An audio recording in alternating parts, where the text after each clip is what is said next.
তো আমি বিশ্বাস করি তিনি তার সেই মেধা এবং প্রজ্ঞা দ্বারা যেভাবে বিগত সময়ে খুনি হাসিনার সময় কঠিন সময়গুলো তিনি পাড়ি দিয়েছেন, ঠিক একইভাবে আগামী 5 বছরে তিনি এই দেশকে এমন এক পর্যায়ে নিয়ে যাবেন যে আমরা গর্ব করে বলতে পারবো যে আমরা জনাব তারেক রহমানের সাথে রাজনীতি করার সুযোগ পেয়েছি। আপনাদের পাল্টা কাউন্টার হিসাবে যদি সারা দেশে এই প্রতিবাদ হয়, আপনারা কি সেটা বহন করতে পারবেন?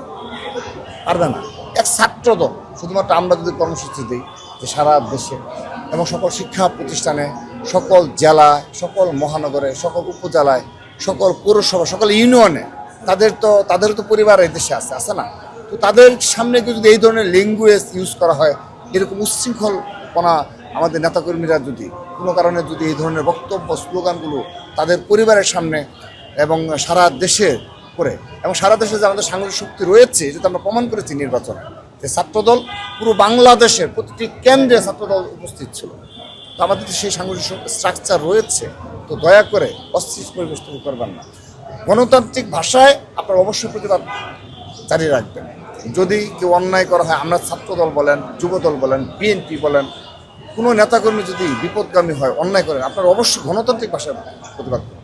কিন্তু আপনারা যে স্টাইল তৈরি করে দিয়ে যাচ্ছেন, এই স্টাইল যদি যুগ যুগ ধরে চলতে থাকে, বাংলাদেশ কখনো ভালো বাংলাদেশ হিসাবে আমরা যে জুলাই আগস্ট গণঅভ্যুত্থানে যেভাবে আমরা কাঁধে কাঁধ মিলিয়ে সবাই লড়াই করেছি, রাজপথে ছিলাম, আমাদের মধ্যে যে ঐক্য ছিল সেই ঐক্য আজকে কিন্তু দেখেন এদের কারণে বিনষ্ট হচ্ছে। এই সোশ্যাল মিডিয়ায় অব্যাহত প্রপাগান্ডা, অব্যাহত মিথ্যাচার, অব্যাহত চরিত্র হরণ করা, নোংরামি করা, এগুলো কি খুব ভালো কোনো কিছু লক্ষণ না। সেজন্য আমি তাদেরকে অনুরোধ করছি তারা যেন এগুলো থেকে বিরত থাকে এবং তারা যেন আগামীর একটি যে বাংলাদেশ বিনির্মাণে তারা সেখানে তারা ভূমিকা পালন করে, একটা স্থিতিশীল বাংলাদেশ বিনির্মাণে, এবং অবশ্যই তাদের প্রতিবাদের ভাষা সবসময় যেন গণতান্ত্রিক যেন। আমাদের তো আল্লাহর রহমতে নির্বাচন হয়ে গেল, অলরেডি তো 3 দিন অতিবাহিত হলো। কোথাও কি কোনো পেয়েছেন যে একটি রুমে গিয়ে সাধারণ শিক্ষার্থীকে ছাত্রদল একজন নেতাকর্মী বলেছে কুয়েটের একটা বিচ্ছিন্ন ঘটনা ঘটেছে? এখানে কিন্তু একটা বিষয় রয়েছে, এখানে একটা ক্ষোভ রয়েছে, ওরা যেহেতু বহিষ্কৃত হয়েছে এবং সংগঠিত পানিশমেন্ট পেয়েছে, তারা সেটি যেন তাদের যেন করা হয়, মানে কি বলে, বিবেচনা করা হয়, সেই জন্য গেছে। কিন্তু আমরা কিন্তু সেটা ক্ষমা করিনি।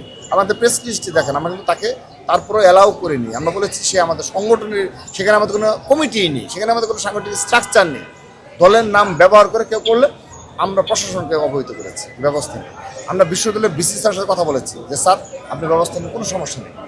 তো এই ধরনের সহনশীল আচরণ, এই ধরনের নিয়ন্ত্রণমূলক ছাত্র সংগঠন বাংলাদেশে আর কোনটা রয়েছে কিনা, এটা আপনি প্রমাণ দেখান পারবেন না। উপরন্তু আমরা যখন এই ডাকসু নির্বাচনের আগে হল কমিটি দিয়েছিলাম, মনে আছে তো কীভাবে মব ক্রিয়েট করা হলো, হল থেকে 10 জন 20 জন করে একটা পুরো পরিস্থিতিকে ঘোলাট করা একটা নির্বাচনের আগে, কোথায় আমরা তো সেইটার প্রতিক্রিয়া দেখালাম না।